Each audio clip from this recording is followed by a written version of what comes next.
welcome to everybody. Um, I'm not sure if this is anybody's first Interintellect salon. If it is, just like wave at me so I can know. Anna, it's not your first it's not your first salon. Not by any means, but you can come to it new, fresh, with an open mind. It's always new. It's always a new combination of people, so it might as well be my first. That's the spirit. That's the spirit. Um, awesome. Okay, so I think that what we're gonna do, because this is a super salon, so we have a special guest with us today, um, is we will spend the first sort of 45 minutes or so doing a kind of little bit more, slightly more interview style. I've got some questions and I'll ask Athena, and then sort of the second half will open up the floor to discussion and questions and take this in whichever directions you guys want to pull it in.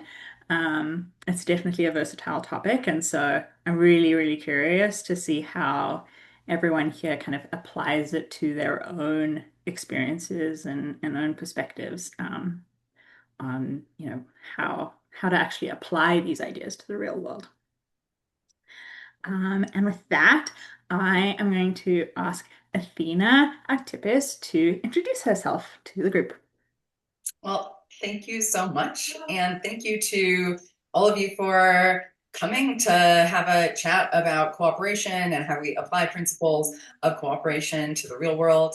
I'm Athena Aktipis. I'm a cooperation scientist. I'm in a department of psychology. I'm at Arizona State University.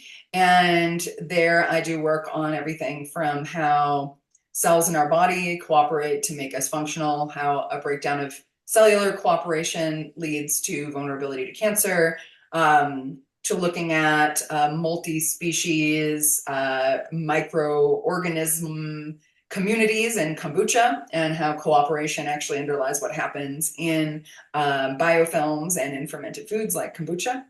And of course, I also work on human societies. So for more than a decade, I've been working with colleagues on a project called the Human Generosity Project, where we've looked across many different societies around the world at how people help each other in times of need, looking for general principles that apply across all these societies, and simultaneously doing work in the lab to sort of look at the patterns that we see in the field in a more sort of systematic and controlled way in the lab, and then also doing computational modeling to look at that. So I'm a multi-method scientist, an interdisciplinary scientist, and really my main focus is taking these principles of cooperation and applying them.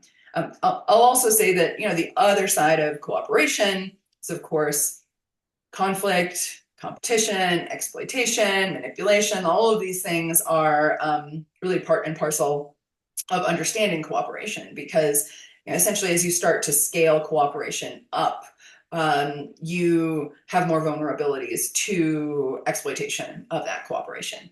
And so that's just as much part of my work as the sort of warmer and fuzzier side of it. And I have two books that are out. One is called The Cheating Cell, and that's about using evolutionary biology and cooperation science to understand cancer. And then another one called A Field Guide to the Apocalypse, a mostly serious guide to surviving our wild times. And that one is about how we need cooperation and community and a sense of adventure to survive the wild times that we're in now, and how actually a zero-sum mindset is the worst thing when we're facing challenges, and it's actually not a normal thing for humans to be in a zero-sum mindset when facing challenges. In fact, it's the opposite. If we look at some of the things that we found in the Human Generosity Project, for example. And I'm finishing up another book right now called Hijacked, which is about all of the things that take over our brains and try to manipulate us. And the idea of the book is really kind of grounding it in the evolutionary biology of parasitism and exploitation and looking at the mechanisms that underlie that. And then looking sort of across systems. So similar principles happen with parasitism as happen in exploitative social relationships, or the ways that we get addicted to these devices. So kind of looking, at just the general principles that underlie how hijacking happens, and with a eye towards how we can understand the sort of future of hijacking with developments in technology that make certain forms of hijacking much easier, for example. So that's kind of the broad scope. My current project that I'm most excited about, other than finishing my book, is a new institute that we are just launching now called the Cooperative Futures Institute. That's all about how do we apply the science of cooperation to real world challenges. And now especially we're focusing on, how do you proactively build cooperation as a central design principle in systems, including AI systems, but other systems as well. So that's kind of me in a nutshell. Thanks for the opportunity to I was hoping, the reason I offered to let you introduce yourself was I knew that you would be the true expert on all of that. And so, if any of you were doubting whether, Athena knew what she was talking about, like, we definitely have that at this point. Sorry, So, sorry to interrupt, but we have a person in the waiting room. yes, I've just added, Okay. sorry, there was a weird They Zoom were notification. messaging me, so I was like, There I was thought it was a corporate. Zoom notification that was blocking the little announcement. Hi, Erica. Sorry for having you wait. Zoom was hiding that you were there. Um, awesome. I see there's already a question from Mary. Do you want me to take that question? Yeah, I was gonna save that question for the end, but we may as well just dive into it right now. So So you just said a bit more about the Cooperative Futures Institute, but are there ways that people can get involved? absolutely. So we're having a handful of events in the spring, including at NearCon and East Boulder and Human Tech Week. So we'll be running streams at all of those events. We're also we're just sort of finishing the development now in a AI cooperation comedy show that brings experts together with a professional comedian for us to address some of the challenging philosophical and ethical issues with AI, but in a fun way. So those are, open for anyone. And we're also going to be launching a summer institute in Marin. We're going to have either it's going to be 1 or 2 weeks this summer. We're finalizing the details, and that will be open for anybody to apply to come to. And it'll focus largely on kind of applying the science of cooperation to issues in human health, in technology, and in general for well-being. We sort of look at health in a more holistic kind of way. So yeah, lots of opportunities to be a part of things and to learn. And we're really just at the beginning now, and developing, really exciting partnerships all over the place that, it's, I guess I can't really say enough about how excited I am about how much it's resonating for a lot of people, and how many opportunities like we're already having to do all these events, even though like we're still in our soft launch mode, but we've gotten invited to do all of these events already. So it's pretty exciting. So in LA, we're going to have the premiere. Well, it's actually not the premiere. It's like a closed premiere of our AI comedy show at the end of the month. But if you're interested in getting an invitation to that, just send me a note, and then we'll have sort of the public premiere in San Francisco during NearCon in February. And then we have a couple other shows, one in March in Colorado, and then in Phoenix in May. In Phoenix in April. So yeah. That's very exciting. I have no idea what an AI comedy show would be like? Well, We're we're gonna find out. yeah. Um, So we're yeah. actually doing a friends and family run through for it tomorrow at a small theater in town to, to get our Well, feet. you know that they'll both be your biggest supporters, but also, like Exactly. siblings could be your biggest critics. So you'll get the truth from them. Um, I'm really excited that you're doing this institute. I think I have spent a bit of time myself in the sort of complex systems science world at Santa Fe Institute. And I feel like one of the things that's always felt very kind of there's been a tension in me and this dissonance around the fact that there's so much cool, interesting research coming out, but not necessarily the translation step to actually bring it to how we build our real world. And so it's really exciting to see that you're like pursuing efforts to make that translation step. It really excites me. Yeah, that's been my frustration as well. I've been in academia pretty much my whole adult life, and there's a lot of great things about it, but there's also a bit of sort of complacency about that it's fine to just do research on a very narrow question and not make an effort to connect it to the real world, whether that means communicating it to broad audiences or actually like being like directed about the ways in which it can be applied, either to, working with groups to improve things that, really just take a little bit of one-on-one interaction, or whether it's like, hey, we can actually build new technologies using these principles, and maybe even create career pathways for graduate students where they could become founders rather than just being like, okay, how do I break into professorship land, which I mean, things right now in academia are a little bit challenging. And so I think like it's good for there to be other opportunities. And I think that we kind of have a moral imperative to take the things that we're learning about the world and apply them to making the world better. And yes, we want to be, careful, and we want to, not do things that are not based on science, but at the same time, you have this really weird dichotomy where like in the world of like startups, people will scale from nothing to like huge scale with like the tiniest bit of evidence.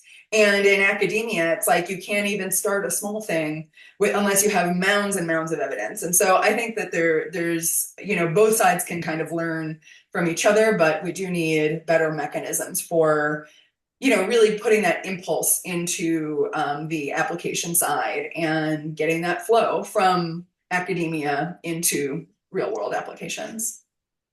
Yeah, I think so. I certainly felt that myself. So why don't we dive into sort of the meat of cooperation questions? Because I feel like every one of us has, from the first time you did a a school group project in like the fourth grade, like you realized that working together with other people is not a walk in the park. Um, so I think, one model that is very sort of, I would say it's probably the best known thought experiment in the cooperation space is the prisoner's dilemma. And I would imagine that most of the people in the salon have heard of it before, but maybe we can just kind of discuss it briefly if not, or at least flag me if you aren't familiar with it. But the since the original sort of two by two that's been iterated, and now we have you know networked prisoners dilemmas and iterated prisoners dilemmas. How applicable is this framework to actually thinking about real world problems? Is it too simplified, or is it effective? And how do you kind of scale it up beyond that like one-on-one interaction to the actual global, larger group cooperation that we look for?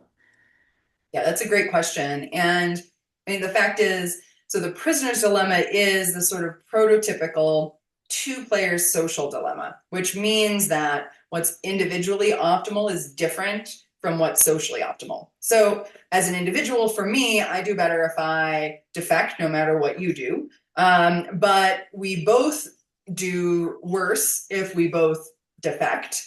And we do better as a pair. Our payoffs are higher if we both cooperate. So you have that tension between, do I just do what's best for me in the moment, or do I sort of take a risk and cooperate, knowing that we'll achieve cooperation that's mutually beneficial and potentially have a longer time horizon into the future when we can be interacting. So that's sort of the tension. Now, there are situations in the real world that map onto this kind of dilemma, but they're actually much rarer than another kind of two-player game, which is often called the stag hunt game, also sometimes called a coordination game. And with the stag hunt game, the idea is you can choose to hunt stag, where you can get a big payoff, or you can choose to hunt rabbits, where you get a small payoff. But if you try to hunt stag by yourself, you will fail. So it's only going to work to go for the big payoff if the other party is like, yeah, I also want to go for the big payoff. Now, if you go hunt rabbits, you're just going to get a little bit. You're not going to get much, but it's safe. You know you'll get a payoff. So this is pretty different from the prisoner's dilemma, because there's actually no temptation in the stag hunt to cheat. If you assume that your partner is rational and they assume that you're rational, then you should both choose to hunt stag and get the big payoff for hunting stag. But if you, for some reason, don't trust them, don't feel safe, have some reason to think maybe they're not rational, or maybe they have some spiteful feelings towards you, if you have any doubt about your ability to trust them to actually choose what's best for them, and for them to think that you will choose what is best for you also, if you have a breakdown of any of that sort of theory of mind modeling, then you can fail even in what should be a very straightforward coordination game.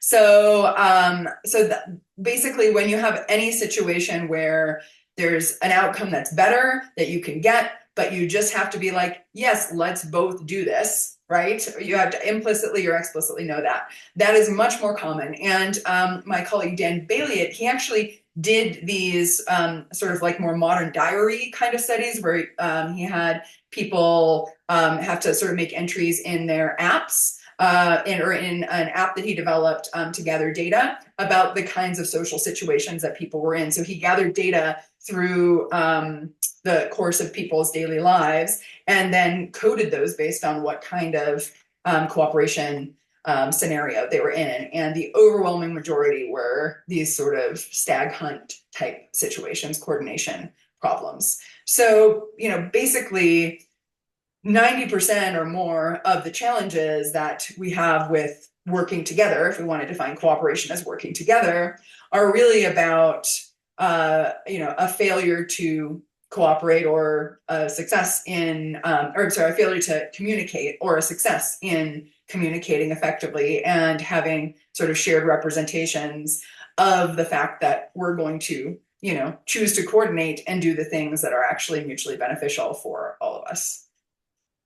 It's interesting you got right into the heart of the next thing I wanted to ask, which is like, what is the role of communication? I feel like a lot of these kind of thought experiment games are like, certainly the classical Prisoner's Dilemma, though apparently that one's less common than the attention it seems to get. Yeah. Um, It's but just more interesting for a lot of people because there's this tension. It's like our brains are like, oh, I want to learn about this thing because I might get screwed. So like yeah, our most brains, people are like, oh, it's weird, right? There's this like yeah, screwing each other over aspect. But in the exactly. original story, you have these two people and they're in separate rooms and they're not allowed to talk to each other, and it's all very like hush hush. And I feel like probably the stag hunt story also involves this kind of this issue of kind of like almost recursive modeling of minds, where you say, okay, well, I think this, but what do they think? And what do they think I think? And then what do I think they think I think? And you're trying to figure out what is going on in the other person's mind, basically. And so what role does communication play, and like how can you communicate in a way that like is leans towards cooperation rather than, maybe creating that seed of doubt? Yeah, well, language is super powerful, not just because it lets individuals sort of share their intentions. I mean, obviously you can lie, but still you have this ability to sort of make a commitment, right? To make, so you're sort of putting something on the line. And language also allows you to have common knowledge and common meta knowledge. So it's like we all know, and we all know that we all know. If you say something out loud in a room, you know that everybody knows, right? And everybody knows that everybody knows ad infinitum. So it solves some of those problems of mental state modeling that you might otherwise have. Let's see, Mary, I love your comment here too about that, sometimes individuals don't necessarily want the game to survive. Maybe they want a different game, or they're really just there to get what they can and they don't care about the future of the game. And of course that affects the outcomes on a broader scale. And one of the things that I really advocate for is thinking about cooperation, not just in terms of like individual dyads or groups, but thinking about that in terms of like a population. And in particular, what is called in like population genetics and stuff, it's called a metapopulation structure, which basically just means you have groups of groups. So you have like a big group, and then within that you have these subgroups where individuals are interacting. And what can happen in a situation like that is that the dynamics that are happening among the groups or between groups, if they're interacting closely, can be extremely important as well for the outcomes. And so simple things like, individuals being able to leave an uncooperative group. So this might be a case where, somebody doesn't want the game to continue because they feel like they're getting screwed. But then they can move on and potentially find someone else to interact with and have a better interaction. And that very act of leaving an uncooperative group changes the statistical properties of the metapopulation, increasing a dimension called assortment, positive assortment. So if cooperators leave, or really if anybody leaves defecting partners, then defecting partners are more likely to be on their own, and cooperators are more likely to be with each other, which makes it possible for cooperators to benefit other cooperators more than they are benefiting defectors. So you have this sort of dance happening at this population level that can emerge from individuals really kind of just pursuing rules that help them deal with the challenges of exploitation and defection. But they change the structure of the population in ways that can favor cooperation because cooperators end up getting more benefits. So I think that relates somewhat to your question, even though it's like a little bit different, but it still is like, you don't always have, the game doesn't have to last forever. Sometimes individuals are just trying to get all they can and they don't care about the future of it.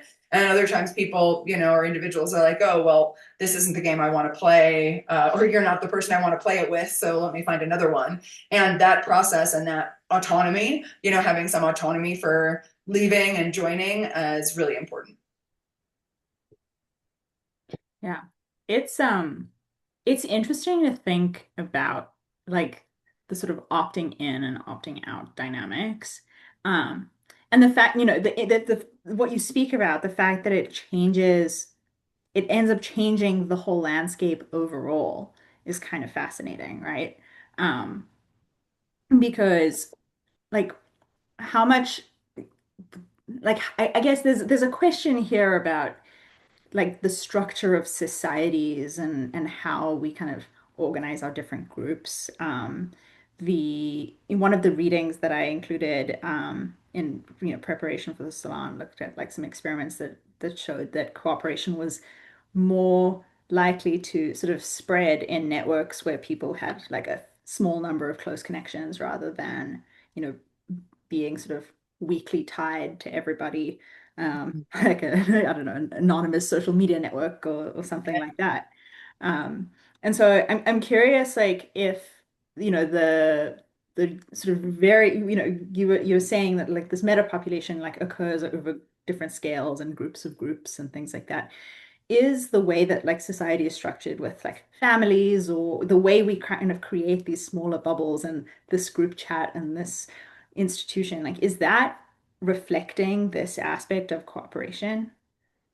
I think it can. It doesn't always necessarily, but I see a lot of situations where we do organically end up with those kinds of structures. So, I think group chats have some characteristics of that, maybe people are like, oh, I'm sick of this group chat and I just want to like start a new one with these few people. And then that other group chat maybe like declines in quality and people just sort of abandon it. And then you have, new ones that pop up.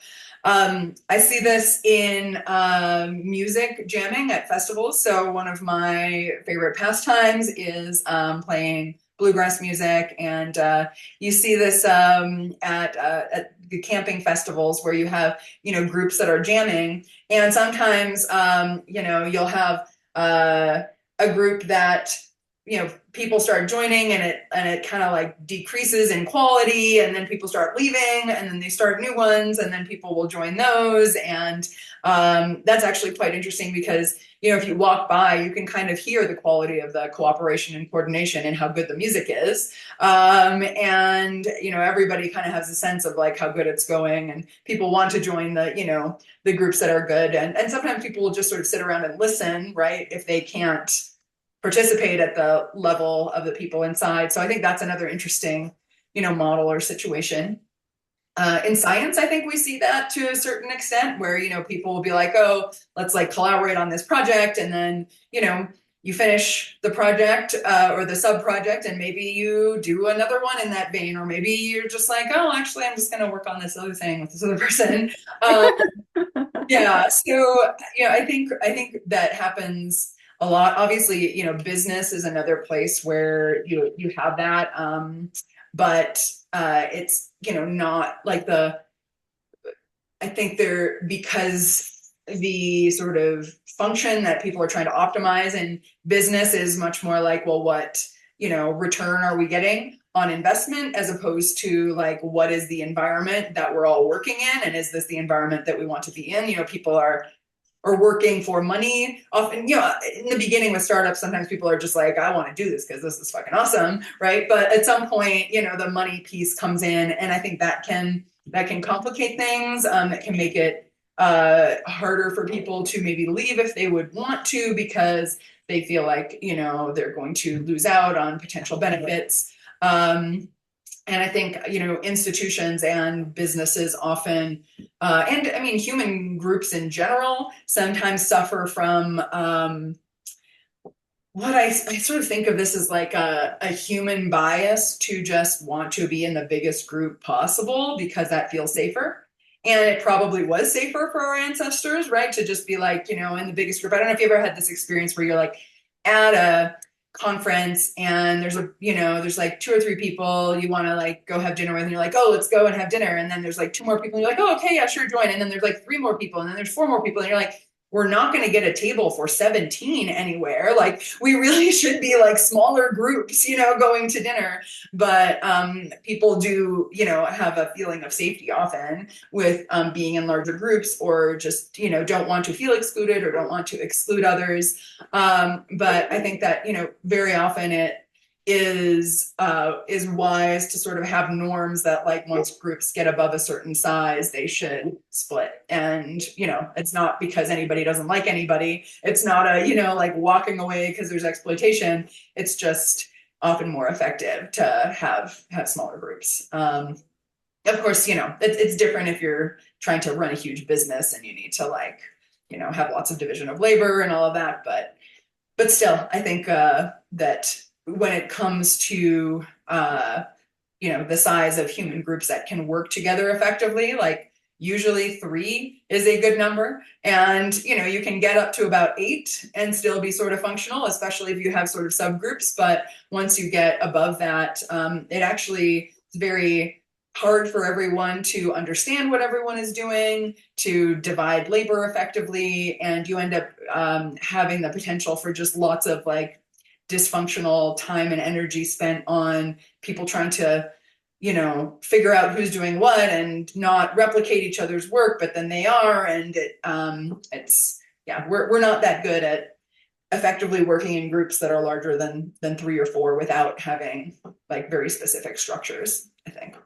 Yeah, it's interesting. It makes me think of scaling laws and like if you think of like lines of communication as having a similarity or like being analogous to kind of a circulatory system or something like that, right? There's very kind of reproducible mathematical relationships between kind of the branching of blood vessels or the branching of like different like a tree trunk like when it needs to break into more branches and split again and again because of the like efficiency of transporting fluid through the tree or like transporting your blood through your body. And it's interesting to think about how you might have a similar kind of thing with groups and communication where like at a certain scale you you need to actually have that like split into two subgroups or something like that for the sake of communication.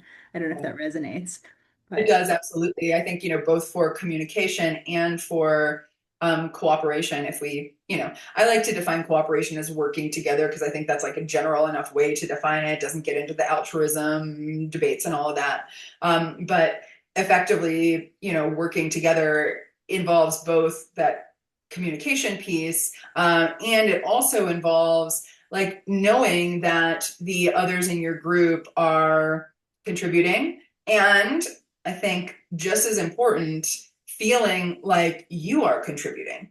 And the larger a group is, the harder it is to see and feel the contribution that you're making. And I have the somewhat radical opinion as someone who, studies cooperation from an evolutionary perspective and all of this, but what you see when you talk to people, when you do interviews, is that they are just as motivated to know that the things that they're doing in their lives are contributing in a positive way to others around them in the world as they are interested in making sure that they get paid what they should get paid. So I think that when we start to actually look at the reality of how people do want to interact in groups and partnerships, we see that prosociality underlies a lot of it, even if it doesn't seem to map on to some of the economic and game theoretic models that have kind of permeated our collective consciousness when it comes to thinking about cooperation. yeah, I want to dive into a couple of these questions that have come up in the chat, specifically Erica's. We spoke a bit about how exiting a group or opting in and out can ultimately change the landscape. But what do you do in situations where like exit isn't really possible, or the costs to exit are immense, right? Like it's possible to say, goodbye family, I never want to see you again, but like that's a Yeah, pretty intense exit and you can't just go find another one, right? It's like, yeah, yeah. That's a really tough problem, and I think there's some obvious sort of solutions, which I'm sure that you've already thought about, right? Like negotiation, right? You can try to come to the table and say, hey, we both have an interest in this thing being good. Why don't we both work to make it better? But as anybody knows who's like tried to make a relationship work that just was like not gonna work. Like sometimes you could be like, can't you see that it would be best if we both work towards this? Or you're in a group where it's like we would all just do better. Like there's no real incentive for us to not just, communicate and to make this work. But, sometimes negotiation and communication also fails. Not, and it doesn't necessarily have to be because the other party is just trying to exploit, but it could be because the other party doesn't have the skills and the abilities to even understand the situation that you're in or communicate about it, or they're fearful, and that can make it very hard to have enough trust to be able to have a resolution. So what we see in practice in these sort of situations with no exit is that you actually, like in the anthropological literature, you see quite a bit of depression mapping on to situations where people are stuck and sort of being, forced to stay in something that's not good for them, or being sort of on a path to something that's not good for them. So like the classic example in the anthropological literature would be like a young woman who's betrothed to like an old guy that she really does not want to be with, and in those kinds of situations you do see depression and sometimes suicidal behavior even. And my colleague Ed Hagen has done a lot of work on this and testing this hypothesis that that there's a sort of bargaining that's going on subconsciously, not consciously, right? But basically saying, hey, family, if you're going to make me do this, like, I don't want to live. And there are, at least in the anthropological literature, like it's clear, like it gets to a certain point where then the family does pay attention. So then, even someone who doesn't have a lot of bargaining power can regain it. But that's not a great way to solve that problem, right? Like it leads to a lot of potential for harm and suffering, and a lot of the situations that we see with depression today. I think there's many different kinds of depression, but I think one of those forms actually has to do with when people are stuck in something that isn't good for them. And it's a unconscious kind of way of almost going on strike and saying, until you step up, or you let me change this situation, I'm not here for this, so. Yeah, that makes sense. I'm curious, Mary just asked a little follow-up to this, which sort of makes me think of what we were talking about the groups and the kind of substructure that ultimately emerges. But she said, like, can good or better leadership solve a cooperation crisis? And it kind of got me thinking about like whether there, like what kind of role hierarchy within a group plays in actually leading to cooperative outcomes. No, that's a really good point. And very often people who are in leadership positions in communities are able to step in situations where individuals are being sort of coerced to do things that really are not in their best interests, and intervene to break those situations up. I also think that good leadership is about helping individuals sort of find the associations and the groupings that work well, both for the individuals and for the collective. And so, somebody who has good instincts about that, or can see when things are not good in, relationships, and sort of mix those up, and have some authority to do that, that also can sometimes take the pressure off of a situation where, it might be hard to solve it from within the system. There's a note here from Nate I wanted to respond to. Nate, Yeah. In anthropology and psychology, I wouldn't say that suicide is thought of as a negotiation tactic. This is a theory that Ed Hagen, who I think is one of the most brilliant people alive today, actually, that he tested and found support for. But within the field of psychology especially, there is a huge reluctance to acknowledge that depression or suicidal behavior could have some sort of function, because practitioners believe that if you do that, then it sort of encourages it, if that makes sense. So sorry, I know DJ, your hand is up, but can I ask a clarification? Like what do we mean by suicide? Is it like somebody threatening, like negotiating in the form of threat, like, or is it hi? Or is it something like the Buddhist monk in Vietnam, right? Which is a kind of a form of terrorist attack. And also terrorist attacks often feature suicide. mm-hmm. So is it like more like the threat of it, or committing for like a later outcome as a sacrifice? So suicidal behavior in this context is really defined as any action that sort of signals a willingness or readiness to sort of take that risk. What you see is that well, I can go into like a little bit more depth about like specifically Ed Hagen's study. So he looked at reports from societies around the world in the human area resource files and examples of suicide and suicidal behavior. And essentially what he found is that in older people, there were examples of suicidal behavior, and those tended to be more successful. And the coding of them showed that people felt like they were a burden, and they would engage in suicidal behavior because of that. Among the younger people, suicidal behaviors tended to be less successful, and fit more with this sort of, bargaining or negotiation model for what's going on. So, for example, if, this young woman who doesn't want to marry this guy, can't swim but she jumps in a river, but people are there, that would be suicidal behavior.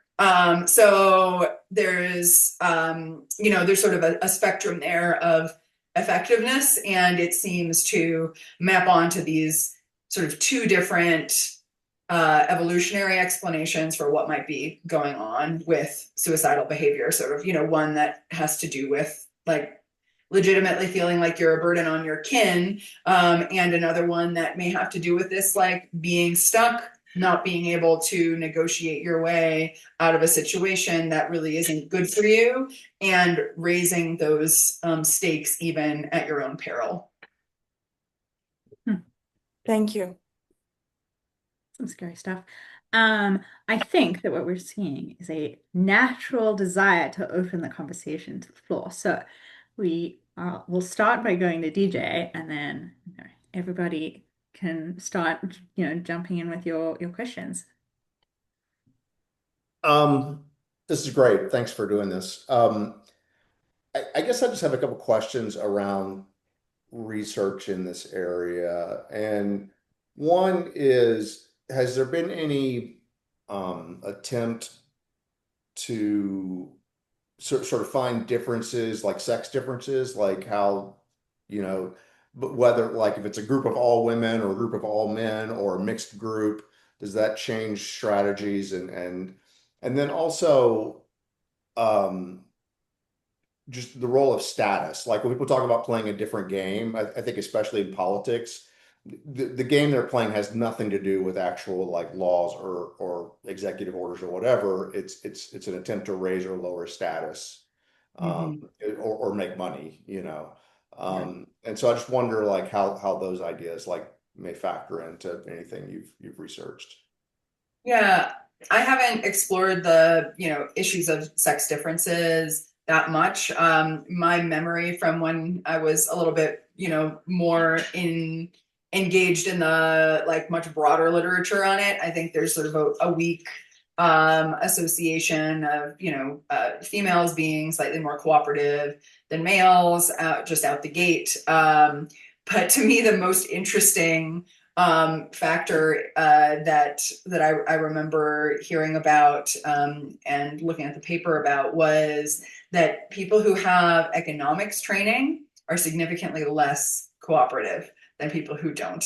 So, the irony of like, okay, you understand the structure of the problem, but you are worse at solving it is kind of funny. But I think that's also, because in economics training, there is a sort of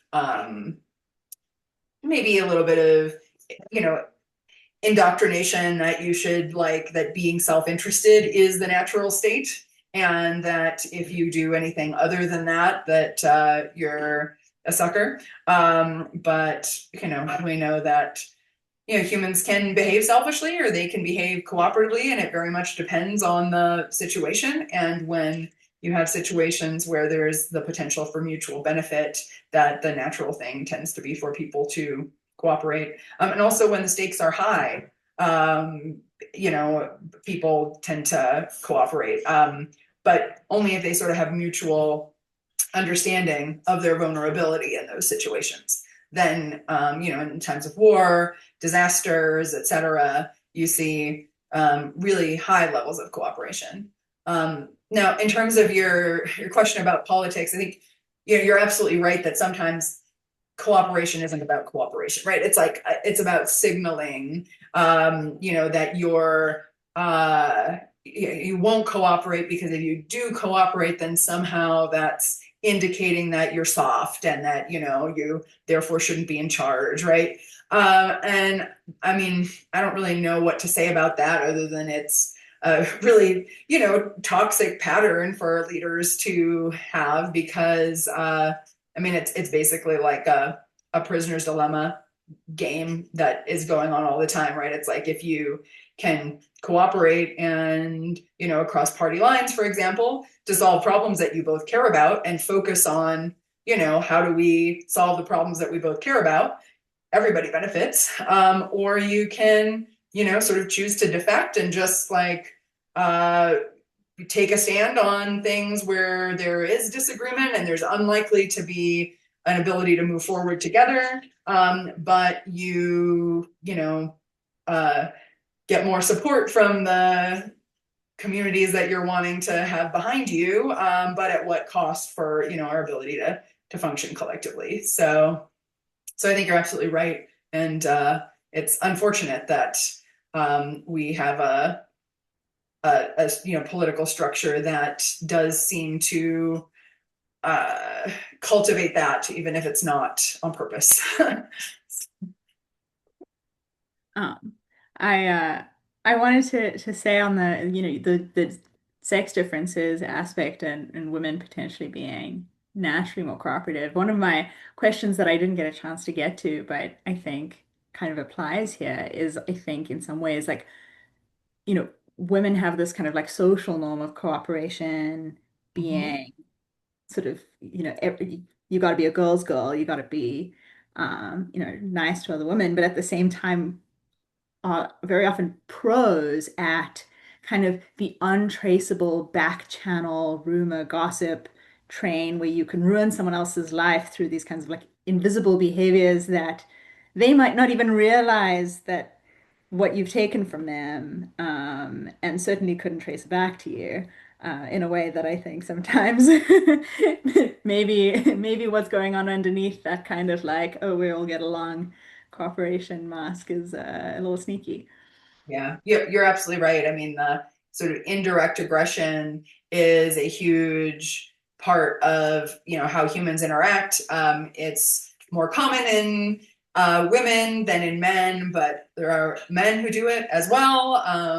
And actually, one of the models that I made, it came out like, I don't know, 7, 8 years ago, looking at the evolution of concealed ovulation. We were actually testing the idea that concealed ovulation evolved to conceal from other females in order to avoid aggression from females who might see you as a threat or a rival while you're ovulating.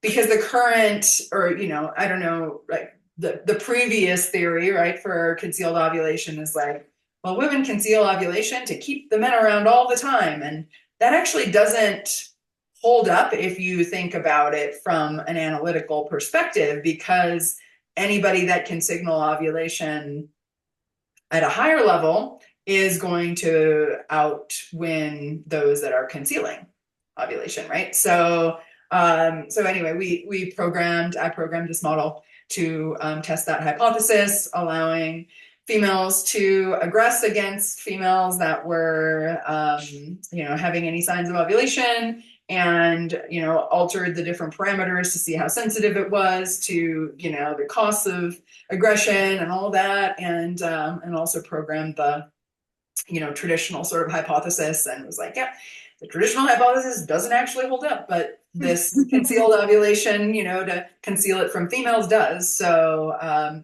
it may very well be that, with language, you got the ability to, really down somebody's reputation in a substantial way that then led to selection for concealing ovulation. That's fascinating. That's so cool. Mary, you've been waiting a little while. No, it's all about the rise of menopausal women, really.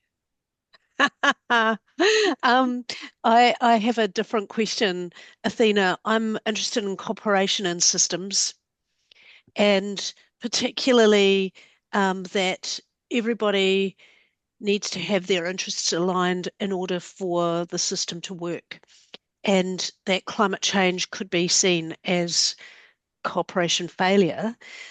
Although sitting here, I was thinking it could it actually also be seen as cooperation success between all the members of the extractives industry. Yeah, there's a dark side to cooperation for sure.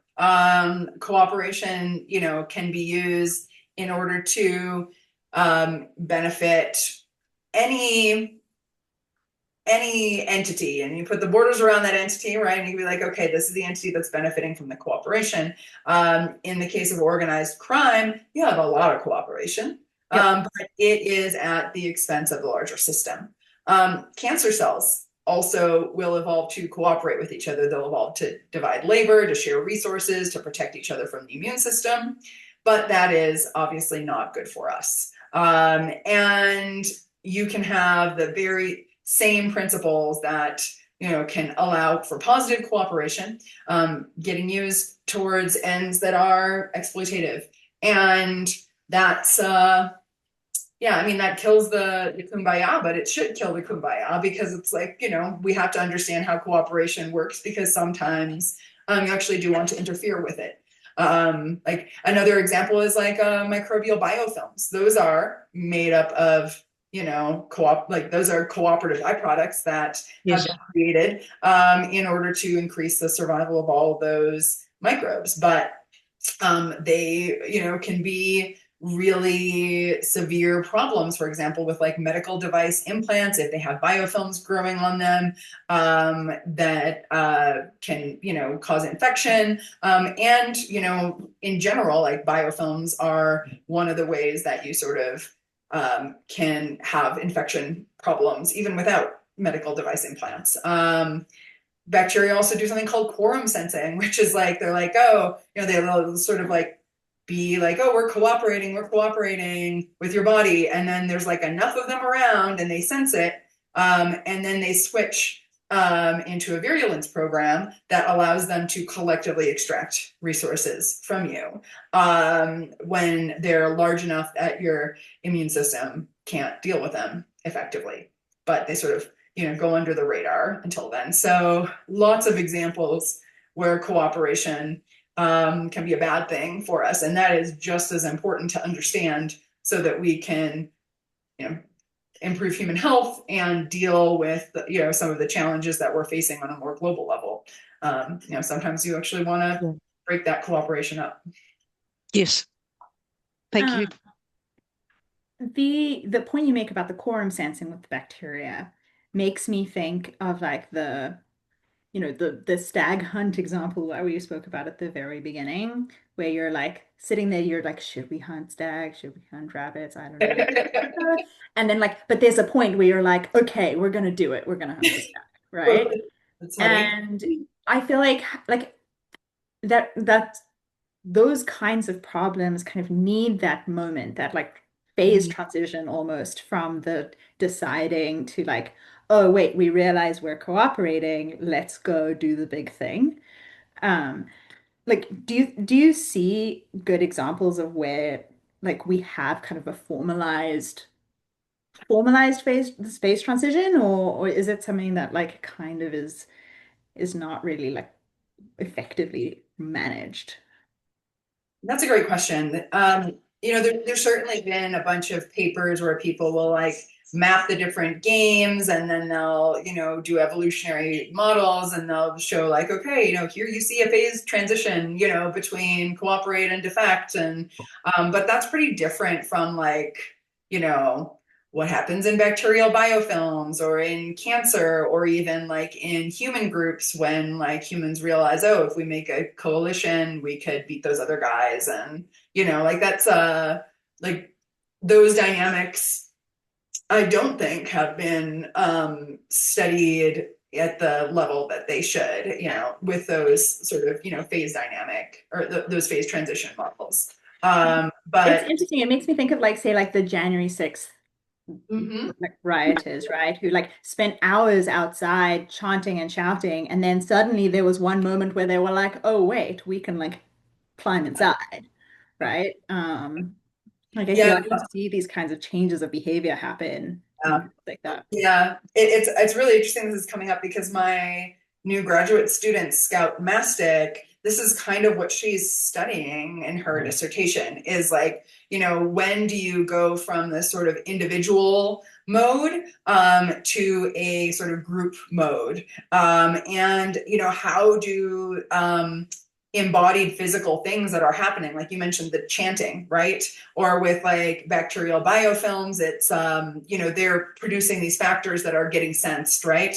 Or I don't know if you know about the slime mold that's like facultatively multicellular. It can be unicellular, or it can come together into a slug and be multicellular. But they'll release a compound called cyclic AMP when they're just individual cells, or individual social amoebas, and then they release this compound that's like it's like a rhythm that they're releasing, and then they use that to come together into a slug, and the actual cyclic AMP pulsing is what enables those cells to sort of all like click together and then function as a organism. It's like it's like a shot, or it's like a pulsing that's like, okay, now all the cells were going to be locked in together and able to move together.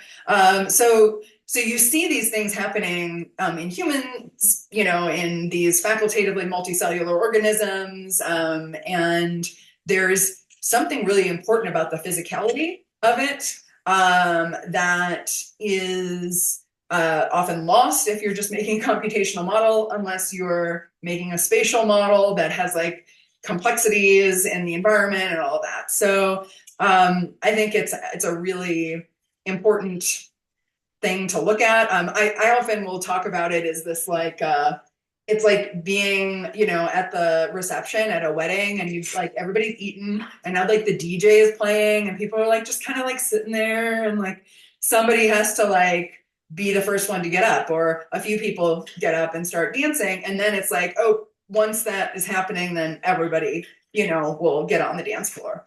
Or another example is like you're standing around, here again is like the conference example. You're standing around at a conference, you're hungry, and it's like, okay, let's go. But like there's enough people there that it just, you don't move, or it's like hard to actually move. But if people are swaying and actually moving, then that creates this impetus that makes it easier for the whole group to start moving. So there's lots of important things that are going on there. And I think, probably the fact that like my very first career, I was a dance instructor. I'm like tuned in to like how people move and move in relation to each other and all of that. I'm like, there's something going on here that we haven't like totally captured with these models. So yeah, so maybe one of the things I'll be doing in the next decade is trying to formalize more of that with my very smart grad student who just started this year. So Amazing. Cooperation through dance. yes. Nate, let's go to you. Hello.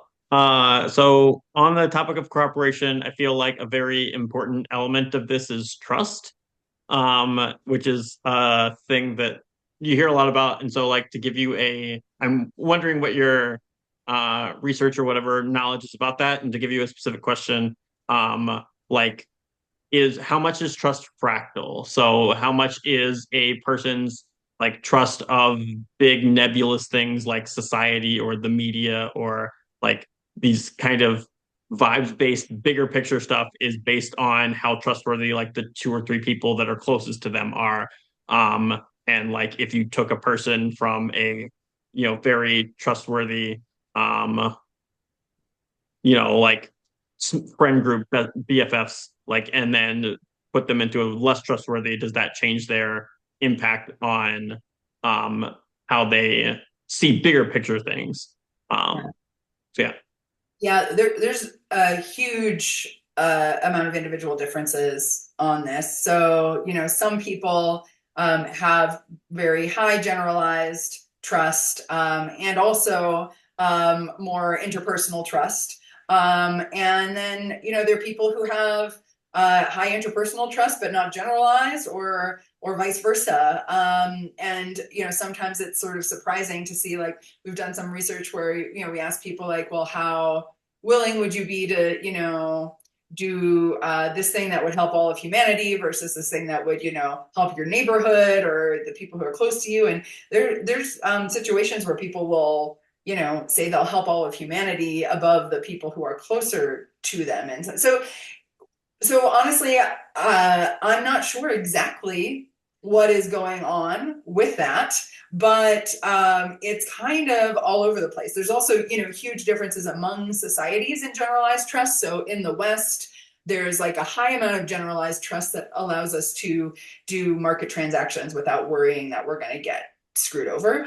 That's not the case everywhere in the world, because, the institutions that can enforce proper behavior in market transactions aren't as strong in other places. So I think the strength of institutions is probably a very big factor in the sort of generalized trust. But another piece that's really important is the sort of developmental environment, and people who grow up in situations where they have caregivers that they can't trust for one reason or another. It could be because, maybe they're orphans, or because they have, like, their parents had drug issues, things like that.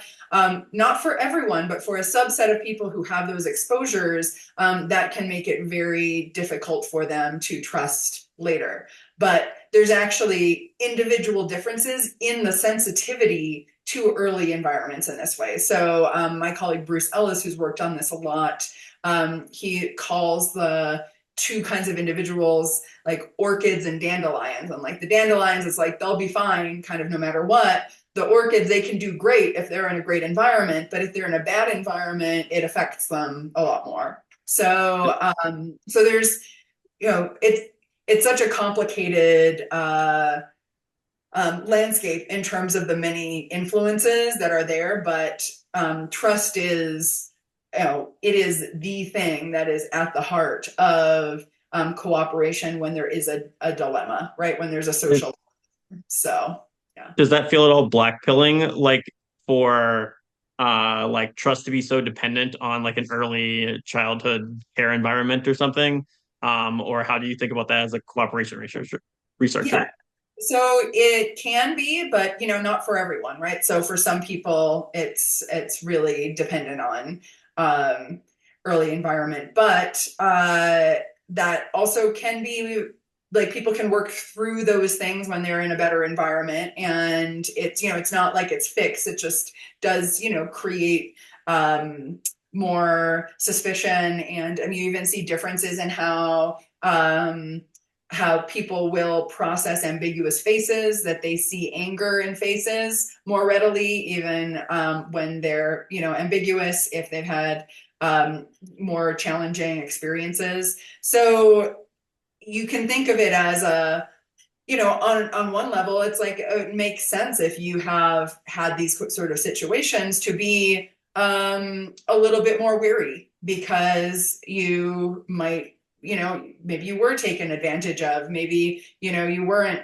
treated the way you should have, maybe you trusted when you shouldn't have. And so you want to adjust your sort of thresholds, for detecting something that might be a threat. But then the question is like, when the environment changes, can you and do you update that? And there are individual differences in how quickly and easily people update that as well. Thank you. That's great. Anna, shall we go to your question? Hi. Yeah, sorry. I had a question like 2 questions ago, so it's a little bit like going back in time, but we can do that. It's nice, like stitching and stitching exercise. So I'm so curious about codes. We talk about like men, women, aggression signals, cooperation signals, similarities. There lurks the idea of cliques and closed systems, open systems underneath all this. And language, of course, is very important, and we all strive to be understood and to communicate, But I find that there is, and I'm so happy that Erica comes after me because she's a proper semiotician while I'm just like dabbling in it. I'm so interested whether, you're debunking all these myths, Athena, that were never properly replicated, but somehow that doesn't matter. If you're like in the 1950s, that's just fine, just publish. So what do we know about, what is something new maybe that we're understanding about or coming to understand about codes and signaling? We live in a political era in the United States when it's not even virtue signaling anymore. Like actually the opposite of virtue signaling can be positive, but that's also a kind of virtue. So it's a strange environment. So how do you see that? And is that something that will forever be, tilted by internet groups and the kind of virtual layer? That's really interesting. I think about, there's this theory in evolution of cooperation you might have heard of called the Greenbeard theory. Anybody heard of this? So this I know about the Bluebeard. That's different. So I believe it's Richard Dawkins. I think it was Richard Dawkins that came up with this. I'm not 100% sure about that, but basically this idea was sort of brought into being as a way of kind of making fun of the idea that you could see if somebody is cooperative from looking at them. So, it was like, oh, well, if all altruists have green beards, then you can just go and hang out with the individuals with green beards, and then cooperation will be fine. And then, that sort of straw man argument was then like broken down. But, as soon as you have the green beard, then individuals who are not cooperative will evolve to have the green beards, and then the signal won't work anymore. And so therefore, you cannot have an honest signal of cooperation. So that's how that argument goes, the green beard.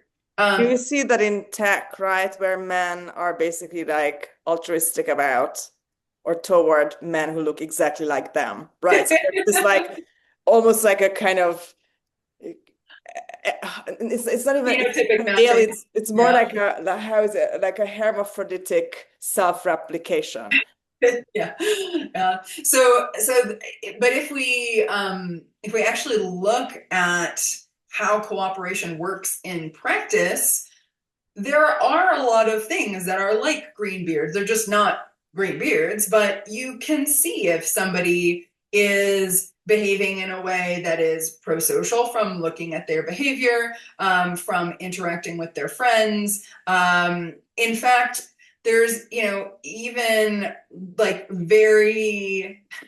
one of my favorite examples is actually from the slime mold. So I'm going to tell you a little bit more about the slime mold. This is the facultatively unicellular, multicellular entity. So when they come together into these slugs, they do that in order to move to another place on the forest floor where there's more resources. So basically, they're like unicellular, gathering resources. They come together into a slug. They move across the forest floor. And then when they get to a place that's good, they start a little stalk, and then all of the other cells go up the stalk. And then the ones that are on the top, they end up creating spores that then go off and colonize. And then you have the forest floor colonized by these single cells again. And then the process can repeat. So there's a cooperation dilemma here, right? Because a bunch of the cells end up in the stalk. The ones that were at the front of the slug end up in the stalk. The ones at the back of the slug end up as the spores. So you can think of the ones that are in the stalk as the altruists. And in fact, you usually have a mix of different genotypes. So this is a legitimate issue, right? That you could have a sort of cheater that's like just going to wait back, right? Just hanging back. I'm going to let you guys do all the work, and then I'm going to come in and take the credit, right? So that's kind of like what those, slime molds are doing that are at the back. Now, the fascinating thing, though, is the actual physicality of how the system works, is that the cells that are at the front, they're at the front because they have more adherents. They have more molecules on the outside of the cells that bind them to the cells that are nearby. You can think of them as like holding hands with the cells that are around them. The ones that are at the back, they have fewer adherents. they're not hanging on as tightly. They're like not as bonded, like literally, physically not as bonded. Now, what this means is that as the slug is going across the forest floor, guess who's going to fall off the wagon at the back? The ones that are less attached, the ones that are less bonded, the ones that have fewer adherents. So you have this sort of mechanism that loses those defectors, those cheaters, by virtue of the physicality of what happens in that collective stage. And so, yes, the individuals that are more willing to sacrifice, are more bonded, all of that, like they may be disfavored to some extent, but also you're losing the biggest defectors because of the actual structure of how that system works. So very often there are these sort of mechanisms that we don't even, I think there's probably lots of examples of things like that we don't even realize that help to enforce cooperation, and that biology is just kind of discovered. Evolution has discovered those because you're able to get more effective, larger scale cooperation when those little, idiosyncratic coincidences that allow you to actually have cooperative phenotypes be on average more successful than less cooperative ones, just by virtue of how everything is moving in space. When that arises, it's going to get selected. So I love that kind of stuff. And to me, coming back to your question about like the sort of signaling and the cues and all of that, I think that sort of, physicality, the like ways that you're actually interacting with the world, that we can bring that back, for like how we're looking at others and evaluating them. And those smaller scale interactions allow that much more too. So, if you base your cooperative network actually on just interpersonal relationships where you can trust people, you don't necessarily have to have like very generalized trust at a very intense level in order to be really effective. If everybody is part of a network where they know and trust a number of individuals, and you have overlap, right? Those networks aren't like isolated and modular, but they're, connected, then you can actually do a lot with information transfer happening on smaller scales for each individual. So those are some of my thoughts. I hope that sort of maybe answers your question. I love it. I love it. And it gives us a little bit more agency, I think, because people tend to see these things as very deterministic. Like, oh, this is how people are. We are like born to discriminate against each other. And you're a bit like, well, do it as much as it serves you. Yeah. Well, and I think, there's just as much of a benefit to be gained from interacting with those who are different and having effective division of labor. I mean, like bacteria and yeast and viruses, like they live in these like really complex multi-species ecosystems. They're different species, doing stuff together, and they have these like really complex ecosystems that are highly cooperative. And so, sometimes it makes sense to have like with like when that like is we're cooperating, but there are also different ways to be cooperative. So if you say, I'm gonna do, this task and you're gonna do that task, but it turns out they're complementary, then on one hand, we're different and that's the good thing. But on the other hand, we're the same because we're both wanting to cooperate and contribute. So I think some of it is a matter of semantics too. Yeah, that makes a lot of sense. Erica, let's hear from you. I love this project. Thank you so much to both of you really for the conversation. It's very inspiring. So I am an academic and I'm totally bought in that we need like more cooperative, positive modes of doing knowledge production and dissemination and connecting to people who are not like whatever. We need to reconfigure how we do this. I'm totally bought in. And from that perspective, the question would be like, what are the kind of key leverage points that are as different as possible that we need to get on a common enough team in the next, let's say, 5 to 10 years to make a meaningful difference in how we do like basic research basic sort of like public education and a kind of lifelong sensibility for cooperative social worlds. Like, what are the, like, if you could just like minister of culture and dream it up for a second, like what are like the points that people should be sort of focusing on and bringing into some kind of, I don't know, harmonious, regular interaction, so that we can, to borrow Anna's language, often like barn raise another kind of way of being together. Wow. Well, thanks for that carte blanche to just be like, okay, this is what I would invent. I think that the most important thing is, to me right now, is that we are purposeful about how we develop our relationships with other humans that are mediated by technology, and also our relationships that are not mediated by technology. And that we use cooperation as a central design principle for both of those. So I'll give an example. When it comes to, so like in academia, I'm at ASU, it's huge. We have more professors than, there's no way to know everybody. It's just the scale is just not human really anymore. And there aren't really mechanisms for professors to find other professors where they might have like a good division of labor in terms of like, oh, you know about this thing, I know about that thing, and there's this problem out in the world. If we put our heads together, we could maybe have, some positive impact on that, or maybe develop some sort of a technology that could deal with these issues, right? So there aren't a lot of mechanisms for that that are built in, even at a place like ASU that proposes to be like the interdisciplinary hub.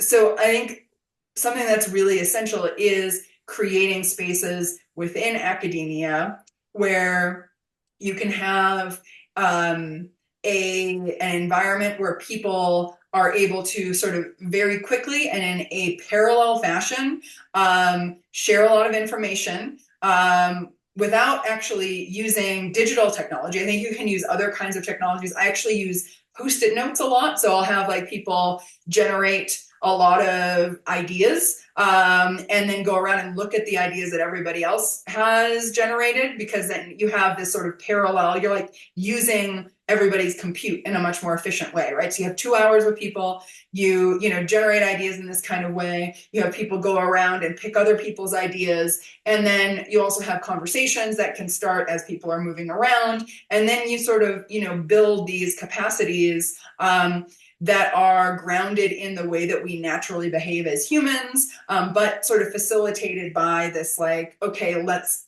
get a bunch of information out there, but then let people really decide who they want to talk to, build groups around those shared interests and that feeling of like, oh, I want to talk to this person. And in academia, like my experience is that, anytime the sort of top down, it's like, where they're like, oh, there's this grant thing. How about if you and you and you and you work on this? We think that you would be good at that. Like that doesn't really work well, because people have to want to work on things together and feel like they have something to contribute that's valuable, and also that they have aligned goals. So creating those mechanisms for like realizing you have shared goals, realizing you have good potential for division of labor, and then letting people sort of organically move and find those connections, I think is really essential.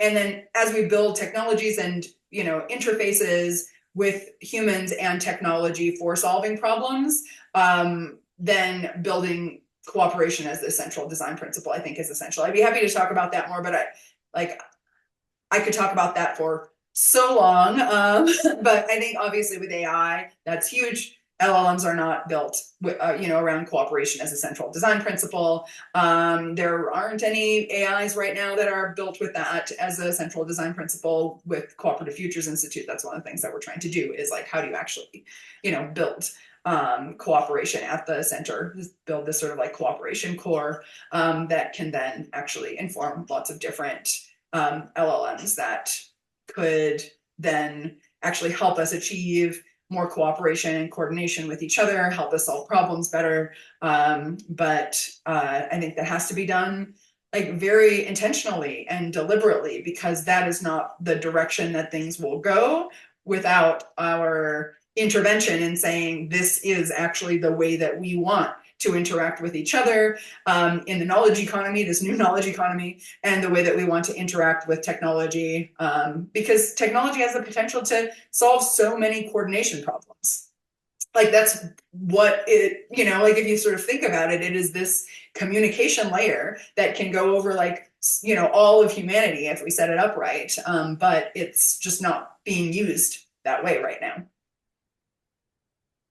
I'm curious when you say, cooperation as like a design principle for tech, like what do you mean by that?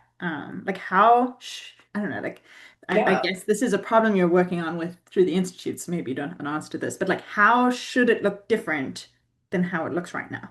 Yeah. Well, so there are a couple of different ways to approach it. So one is looking at what, everybody knows the alignment problem, right? So like, how do we get LLMs to be aligned with human values and interests and goals and all of that?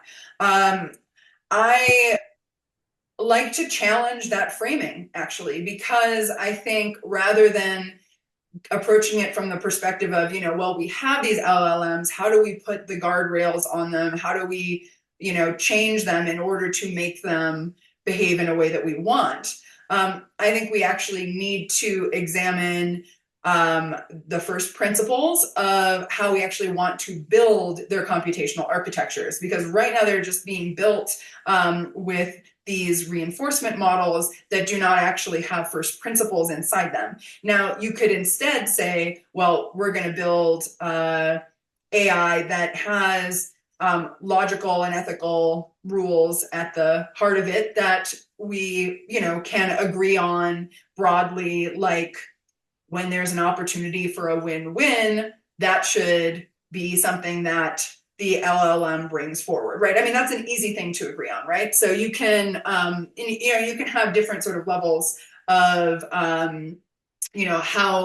how sort of many ethical and moral kind of values are built in. You can have a diversity of these, but just the very simple idea that when there's an opportunity for mutual benefit, that should be achieved, that as a central design principle is to me a no-brainer. My experience with current LLMs is that they actually don't understand game theory very well at all. I think one of the biggest values that we could have from interacting with AI is that it could help us understand how to cooperate with each other better, how to achieve mutual benefit, how to know when we need to protect ourselves, know when we should be more willing to trust, help us navigate what are very challenging human problems in the realm of cooperation.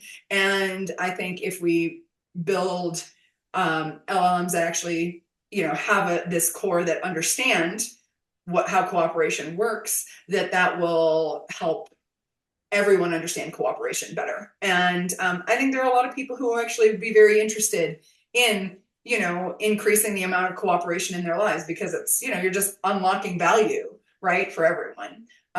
So I hope that answers your question to some extent. It's something that we're actively working on and developing now is, how to build that structure and then how to interface it with LLM architecture, because it is a slightly different kind of mode than what most people think of when they think of AI, which is like LLM based chatbots, but needs to sort of be able to interface with these more logic driven simulation kind of approaches. So Yeah, that helps make make a lot more sense of it actually.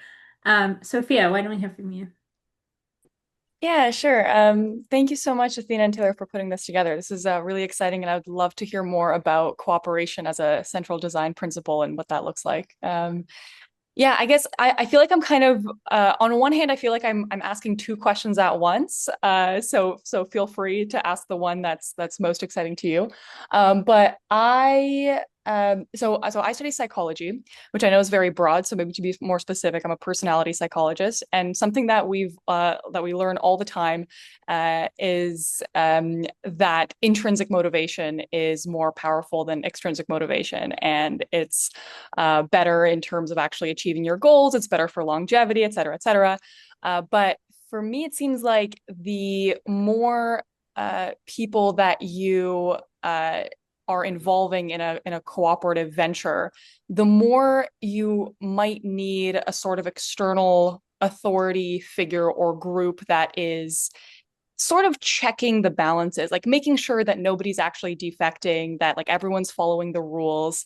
And so it seems to me like the bigger problems that we're trying to solve, the more challenging and complex the problems that we're trying to solve are, the more perhaps our cooperation becomes extrinsically motivated, which undermines that cooperation in the first place. So I guess the two questions are like, A, is it true that bigger scale cooperation needs a kind of like governing body that puts the checks and balances on the cooperation itself to make sure that everyone's adhering to that project? And B, is it true that I guess, yeah, intrinsically motivated cooperation will lead to better outcomes than extrinsically motivated cooperation? Yeah.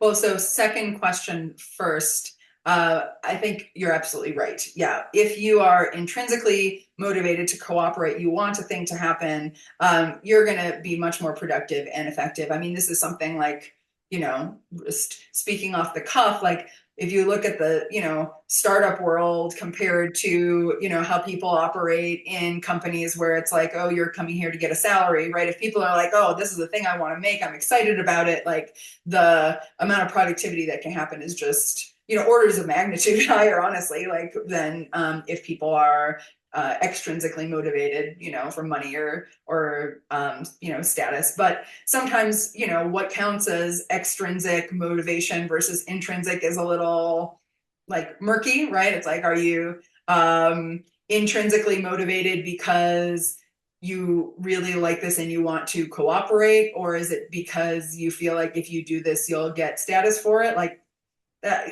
maybe you could actually have that kind of be an intrinsic motivation in some way. So I think it gets a little bit murky there, but, if you're just talking about like, extrinsic motivation, like, oh, am I going to get punished if I, step out of line? Or will I get a little reward will I get a waffle party, if I do what I'm supposed to do?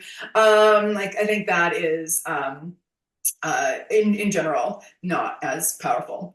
Now, your first question about like, do you need a governing body as you scale up cooperation? Yes and no. Yes, in that as you scale up cooperation, you increase the complexity of the sort of regulation of cooperation exponentially, right? It's like you have so many more entities that are potentially able to defect and take advantage of the system.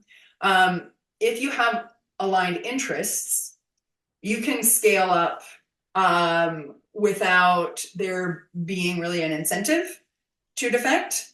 But it's almost impossible to have fully aligned interests. Like even our bodies, first pass, all of our cells are identical, but still, we are this complex system that is, the cells are dividing, mutations happen. So you have, the possibility for interests to diverge just in trying to sort of maintain this system that supposedly has aligned interests, right? So when it comes to, keeping a body cancer-free, for example, even in the system, there's 30 trillion cells, so that's a lot of cells, right? But, all supposedly aligned interests, but you still have like a triple layer system of checks and balances. So cells will monitor themselves to make sure that they're not replicating too quickly, not producing things that they shouldn't, not staying alive when they should die. You have cells monitoring their neighbors and actually providing survival signals and apoptosis signals.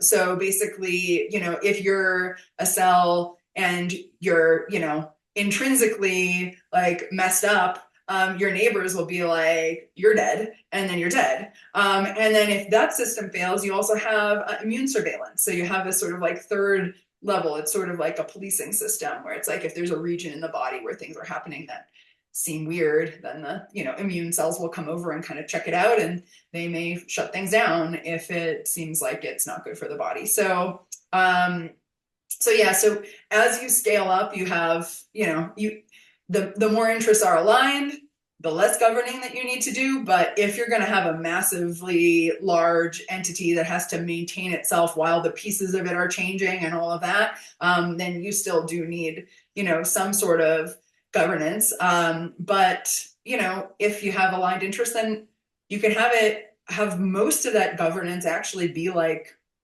intrinsic governance, right? If it's like, oh, okay, we actually are all wanting to do the same thing, then it's like, I can, like, you could sort of think of it as like a conscience, like the cell has like a conscience. Am I doing something that's good or bad for the system that I'm in? And, we all have that if we're not psychopaths, right? To a certain extent, where we're like, am I actually being good for the system that I'm in? And if that fails, then maybe the people around you will be like, hey, you need to get back in line. And you actually see in like small scale societies with restorative justice that kind of maps on to this sort of like neighbors helping to, get you back into the shape that you should.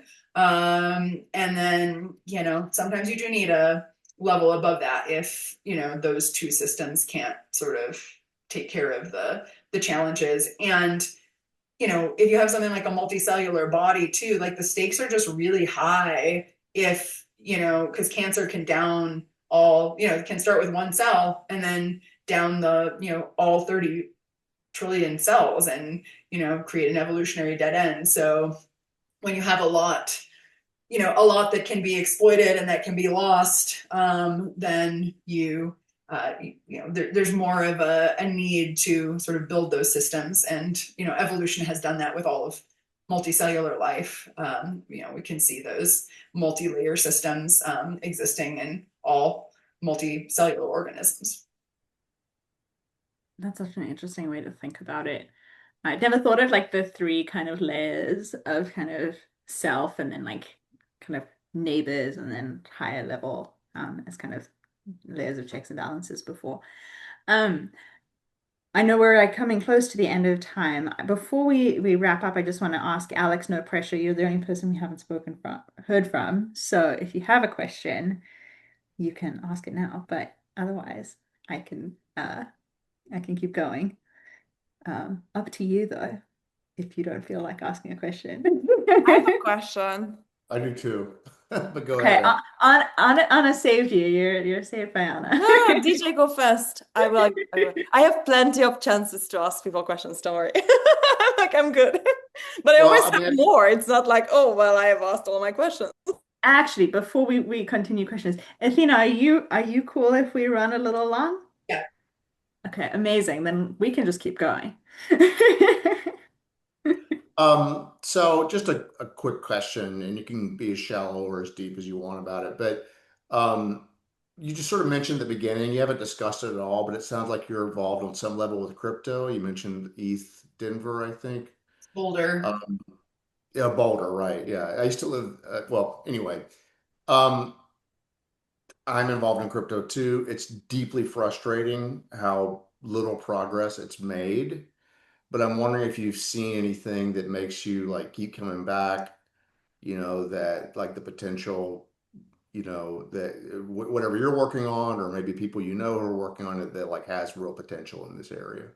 Yeah, so I'm new to the crypto world, and the reason that I am engaging with it is because I think it actually has the potential to solve some of the challenges of internalizing externalities that can actually, with the way that our systems are currently set up, can make it hard to get win-win outcomes because if you do something that has benefits for lots of people, but there's no way for those benefits to get realized by you or the others who are doing that thing, then there's no way to sustain that action, right?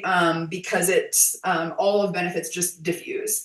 And so I think there's a potential with sort of novel economic models and financial instruments more broadly to design systems where you can have benefits that flow. So some of the things that we're looking at doing include like creating real estate funds in cities where there is an opportunity for economic and cultural growth. Or I'm sure that you've seen this, where you have like a city, people move there because it's affordable. They're, making small businesses. They're, bringing music and art and this sort of, energy that people love. But a lot of the people who bring those things end up getting priced out.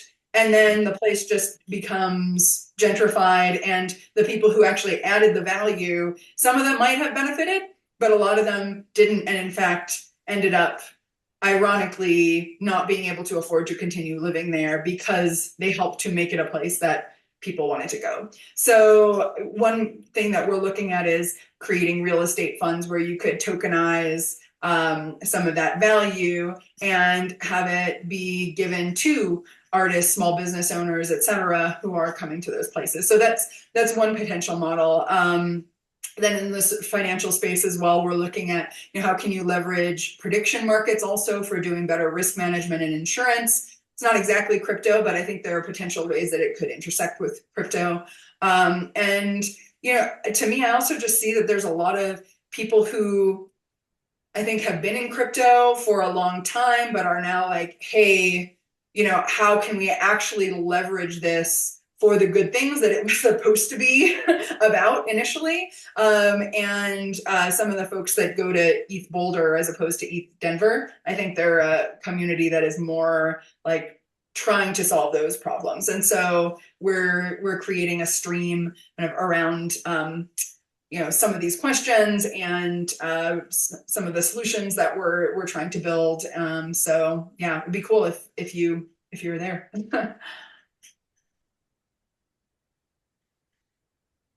That's interesting. Anna, do you want to ask your question? I think my question is so long, it might be a separate salon. But I was thinking of things like the fertility crisis and general like coordination problems where like short-term interests of people making individual decisions so starkly diverge from the obvious long-term interests of the collective. Yeah. And like everybody knows that like I'm not going to have a baby within my own life. Like the only times when people actually like overrode those things were like extremely religious or super Nazi times when you thought that you were like benefiting the victory of Germany. And I don't think that normal human beings in contemporary lives would like make this level of like a human sacrifice. But this fascinates me. The fact that obviously this is a very well-researched area, that a collective can commit suicide, talk about signaling collectively, like South Korea. But there's no way within Sophia will know more about this, within the realities of human psychology, the limitations of our lifespan, the limitations of the material conditions, the social world, that people could override it. And I'm so curious, like in your research, I've read your apocalypse book. We did an amazing salon about it. And I understand when there's like a major tsunami situation and like meteors are destroying Earth, maybe that's like a big enough motivation, but we're not there yet. It's like, have you noticed something that might be a little bit of a cause for hope, where people realize that, oh, maybe there might be something better than individual greed to follow? Yeah, well, in terms of the fertility crisis, I think that there's a very simple explanation that is actually all about human cooperation. So if you look at if you look at the human demographic pattern and you look at our energetics, humans are not able to actually sustain and raise offspring, like in ancestral conditions, without there being subsidies from others. So if you have just, a pair bonded, two pair bonded individuals, and they have offspring, they like the caloric demands of making human babies are so high that you need some subsidies. And so our brains, I think, are really tuned into this question of, if I have a baby, are there others who have a stake in its well-being and are in a position to help me?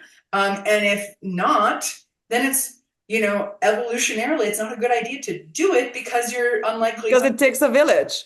Yeah, exactly. It literally, and the energetics of, the behavioral ecology of humans show this, that it is literally, in terms of the energy requirements of raising a child, it takes a village. And now there's, of course, many other ways that it takes a village, right? In terms of education, in terms of socialization, etc. But I think our brains are very tuned in to this idea that if we are going to have kids, we need to have an environment for them that involves allo parents, others that also have an incentive, an interest, a stake in the well-being of kids. And I think, one of the other things that I sort of just see in the, zeitgeist, I guess, is people are saying, well, maybe I don't want to just live, me and my partner in a house in a nuclear family or just in an apartment by myself, but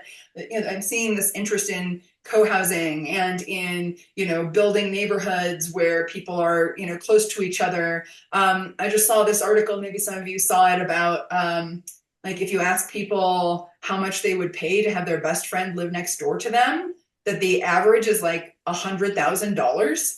So it's like, how much value are we leaving on the table by not actually physically building communities where we are closer to I'm afraid it would cost much more in America to move your best friends with their families and the whole. Oh, but no, it was near you, that would not be 100K. yeah. But just the fact that people, maybe in like Kyrgyzstan, is that high, that's what they want. So it's like, okay, well, but you can't even express that like stated preference, right? Because there's no way to kind of translate into revealed preference because you can't do it alone.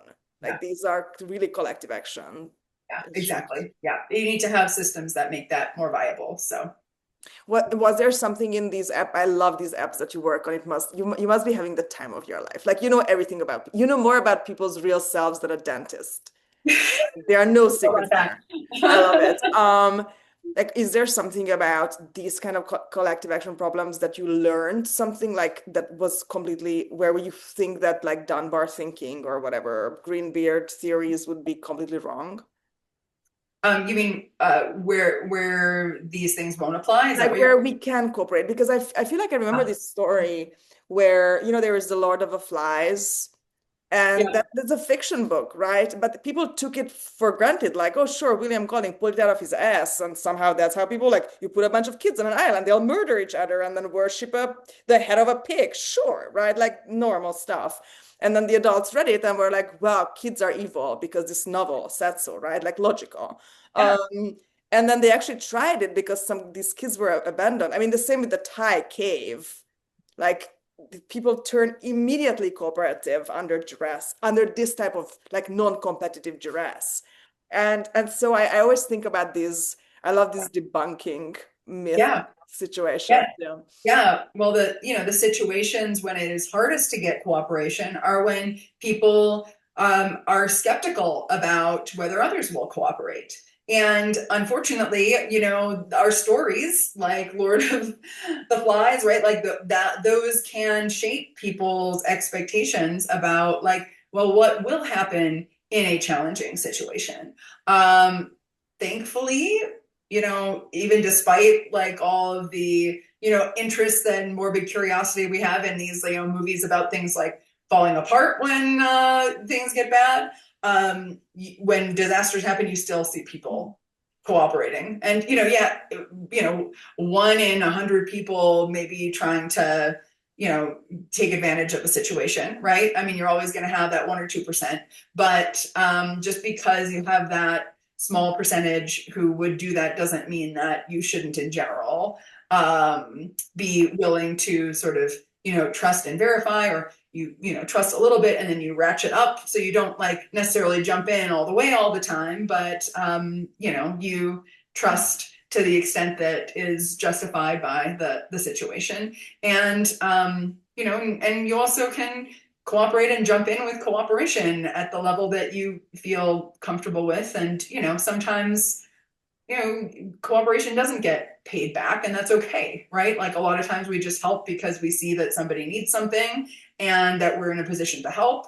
And that is part of being human. That's what we saw with the Human Generosity Project, is people jump in to help each other in times of need, especially when those needs arise because of unpredictable and uncontrollable events, and they don't expect to get paid back when you have that sort of, it's like a sort of social insurance system. And it's really different from like what people's expectations are when, things are like more normal and predictable and all of that. Then people kind of expect, oh, if I help you, you'll help me and it'll be even. But when it's like how people lie very little, actually. Like I think there was this research done by MIT when they debunked a lot of things, and they found that I think people lie regularly, like in a predictable manner, only in two typical scenarios. First of all, because you don't want to be caught, because it's embarrassing and it would like mess up your social score, you don't want to lose people's trust, because there goes everything in your life. And I find these little tidbits a little bit, hope-inducing for these like dark days in December. Oh man, Anna, do you remember which two situations those were so that we can look out for them? I think I mean, one is like getting away with something where you're really not hurting anybody, right? Like people will not steal a baby's blanket in the snow, but like if it's like, I don't know, a hat at a Tesla event, like you don't care, like he's fine. And the other was like little marginal lies, like rounding up, la la la, when other people are doing it as well. So in all cases, what they found, and this I remember this because it's like maybe 5 years ago, because this was like a very rigorous replicated study, that in both cases there is a redundancy. So there are multiple factors enabling you. One is not enough. This doesn't mean that there are not like insane people who can lie, like the best liars convince themselves in that moment, and that's why they are so convincing. But like normal, healthy people have a very hard time lying, and also like gave themselves away immediately. Like it's like so stressful that you do. There was that woman who killed her child in Florida, a young woman, I forget her name, and there's this video of her alone in the holding cell doing like handstands and stuff, because it's like you have so much energy from the stress when you're lying about something significant that you lose control of your body almost. Like a very beautiful blonde girl that does not look like she would do this stuff. And I always think that when people were thinking that Amanda Knox was a murderer because she was like stretching, I think that's also why they thought that. Because people do weird stuff with their bodies when they are lying about something as significant as like committing a serious crime. So I find that very interesting, and always also hopeful that we are kind of like Boy Scouts in our hearts forever. And that's probably good. Yeah. Oh, we've got a question from Mary. I'm just sitting here thinking, does cooperation require some kind of infinity? Because cooperation is a response to some threats, and so you cooperate. But say we were all told we've only got, I don't know, 20 years to live. What would that do to our cooperation? Would we cooperate less if it was finite? So And not so open-ended. Yeah. So game theory, the prisoner's dilemma would say, if you know that the game is only going to last for a certain amount of time, then you have an end game phenomenon, which is that on the last round, you would just take it for yourself because that's the individually optimal thing. And game theory says, well, then once you know that that will happen in the last round, and you know that that last round is going to happen, then in the round before that, you have no incentive to cooperate. And then it unfolds infinitely. Now, this is just how it works formally with game theory. Like, people don't actually behave like this necessarily. It's unless they're trained in game theory, then they are more likely to behave in that way. And also, a small subset of cooperation situations actually map onto the prisoner's dilemma, right? It's much more likely to have these sort of coordination problem stag hunt kind of situations where having a last round doesn't impact the viability of cooperation. So I guess my answer would be, in theory, yes. In practice, not as much as in theory. I think there's a lot of, fun and interesting movies made of like, oh, it's, the end of the world and, everybody's going crazy. But I don't know that that is necessarily the most likely scenario for people when they feel like there's a potential threat in the future, even if it's fairly certain. You mean the things that people did in, concentration camps to take care of others when they thought that they had no chance of surviving. I mean, sometimes you see the most, heroic and pro-social things happening when people are like, there's no end in sight for me for this, and believing that they're going to die in a certain situation. They sometimes are the, like the epitome of what we think of as, humanity. So I think it's complicated, and the theory doesn't map onto reality often. That makes a lot of sense. I'm glad also, like, one of my notes that I had for the salon at the beginning was kind of in an environment with noise and uncertainty, like how much that changes our behavior. And I feel like there's a similar nature to that. Like you've written about the apocalypse, and in one of the readings, I took a quote that you said, which is, the apocalypse might just be the end of the world as we know it, as opposed to like the end of the world. Um, and so, it's interesting to think, like even if we got some like, message in the sky that the world was going to end in, 20 minutes, like maybe that message is lying, right? Like we've got to operate as if maybe that in itself might not even be the case. Nate, do you wanna go? I can find my mute button. So we've talked a couple times, brought up at least the concept of people not being zero sum in emergency situations. I read a blog post today that was talking about how people have these Malthusian zero sum instincts along things like immigrants taking jobs rather than creating jobs, billionaires becoming rich by making you poor, like zero sum mindsets and these things. Would you contest that as like I would think somebody who's like doesn't think people are a zero sum as this vibe was, or are there like situations where one applies versus the other? Yeah, so I would say that it's easy to activate people's worry that there's a zero sum situation, and that can be weaponized. That doesn't mean that those situations don't exist. I mean, there are many situations that are zero sum. You play a sports game, there's one winner and there's one loser.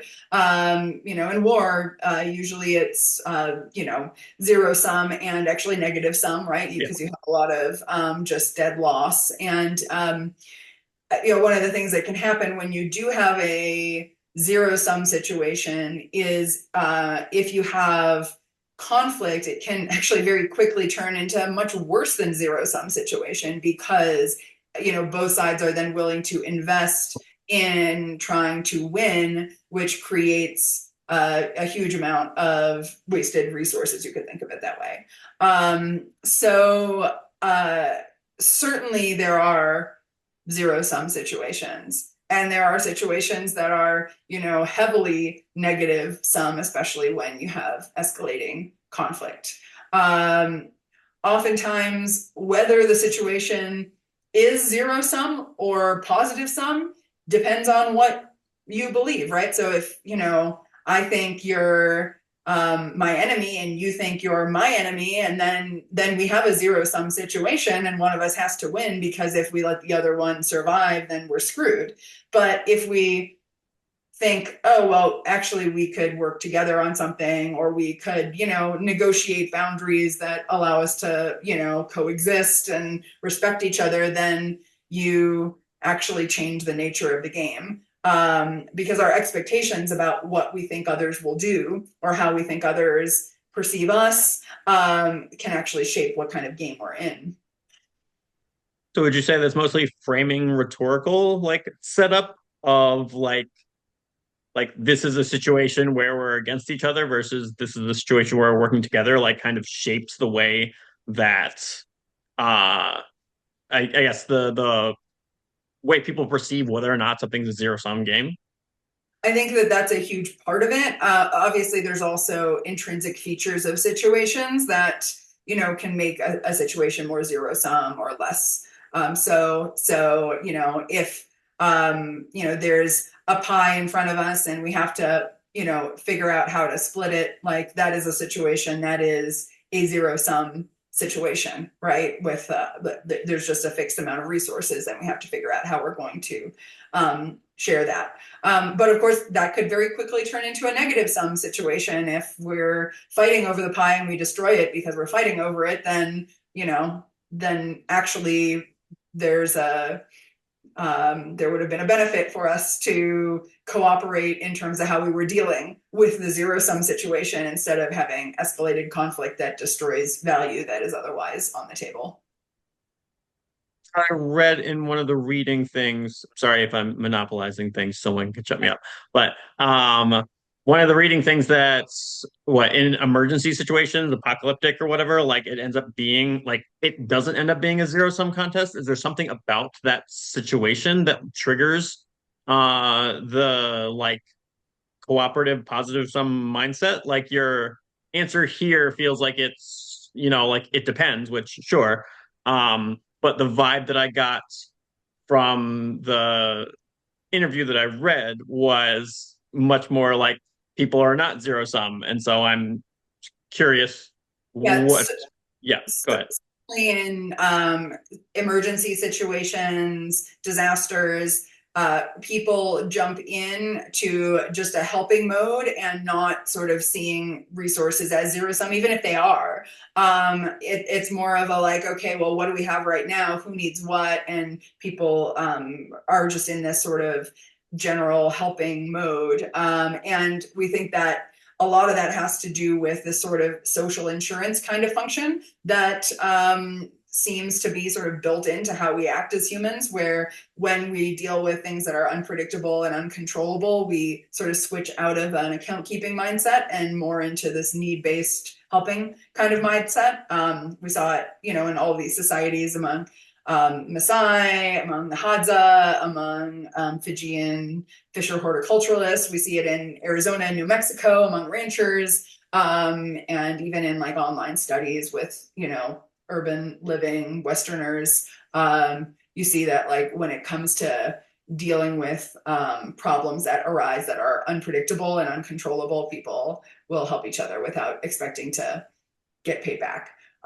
Which, that's a little bit different than necessarily a zero sum versus non-zero sum framing, but it has some adjacency there, because, you're sort of just operating in a okay, we're dealing with the current situation and trying to take care of the people who need to be taken care of, and sort of, trust that this is the right way to be dealing with it. And everybody kind of is on the same page about that automatically without having to communicate that explicitly. Does that tie into what you said before about people wanting to feel like they're useful? Like an emergency situation triggers the like, what can I do to help and try to be useful in this situation, which ends up like creating a cooperative environment if most people come to the situation with that mindset. Yeah, I think so. I think that that's a really good observation, that there's a link there, that, somehow those situations elicit our desire to help and be pro-social. And to me, that's one of the most inspiring things about, all of this is like, yeah, when things are not good, like people actually tend to be better than they are, like, they just exist in a way that is more pro-social than, even when things are normal and not stressful on a large level. So yeah, so I have hope for us as humanity. Maybe I'll just end on that. As interesting as these questions have been, I'm going to yank the mic back from Nate because it is 10 o'clock in my time zone and I'm starting to get a little sleepy. So I'm gonna close out with one last question, which is it's sort of be an echo of what Erica asked earlier. Um, you know, the question that you've just been saying, or just been answering, you kind of gestured several times towards kind of the culture around how we deal with these situations. Yeah. And, in lots of the real world, you kind of find yourself situated within a culture. You don't, and you just have to kind of operate from there. And maybe you can move to a different country or something like that, but you kind of have to take it as it is. But there's a few opportunities in life where you actually get to instill a new culture and create a new organization. Maybe you're founding a company, maybe you're starting a family, where you actually get to kind of decide what are the principles and norms that we're going to follow in this environment. And so the echo of Erica's question is, you don't get to be the ministry of the world and create these principles for society as a whole. But if you were given the sort of container of a startup or a company, or you're even in this process yourself founding the Cooperative Futures Institute, like what are the norms and principles that you would choose to kind of guide and create and instill the culture that's going to lead to the maximally cooperative behavior of the people in that group? Well, I think the first thing is need-based transfers mentality. So, when you're in need because of things that are unpredictable and uncontrollable, then the norm is you help without expecting to get paid back.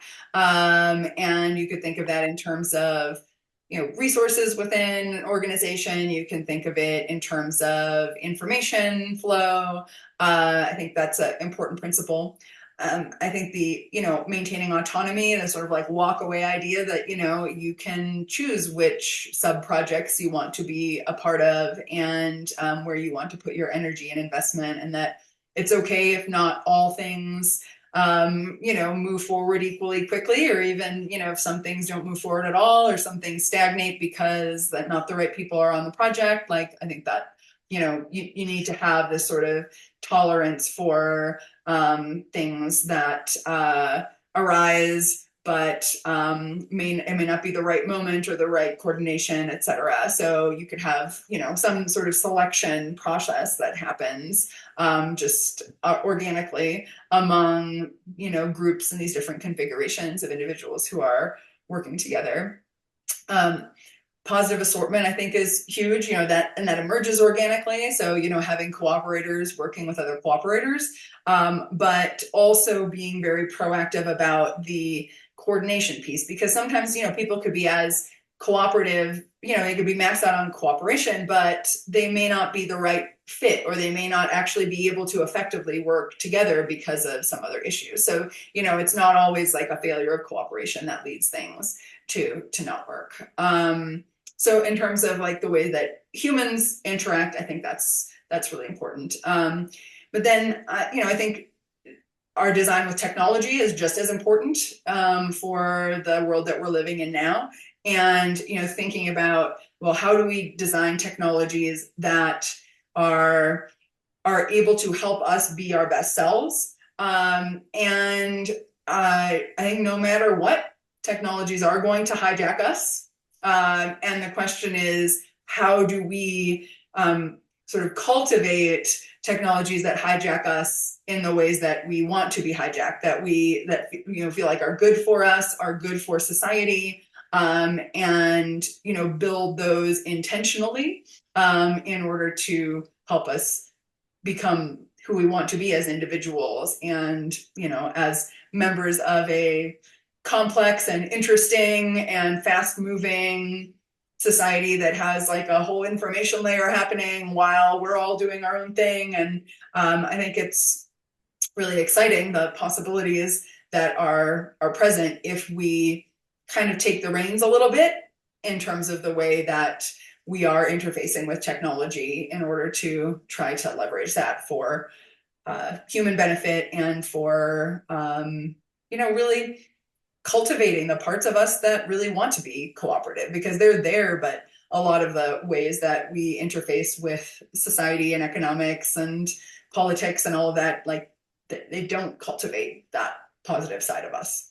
So I think that means there's a huge opportunity to do it. So yeah, that's very exciting. A great note to end on, and especially a meta note to end on, as we all sit here in an Interintellect salon, which is a social technology created specifically for this kind of cooperation and conversation and coming together while, we spend our days all spiraling off doing all different things, but coming together.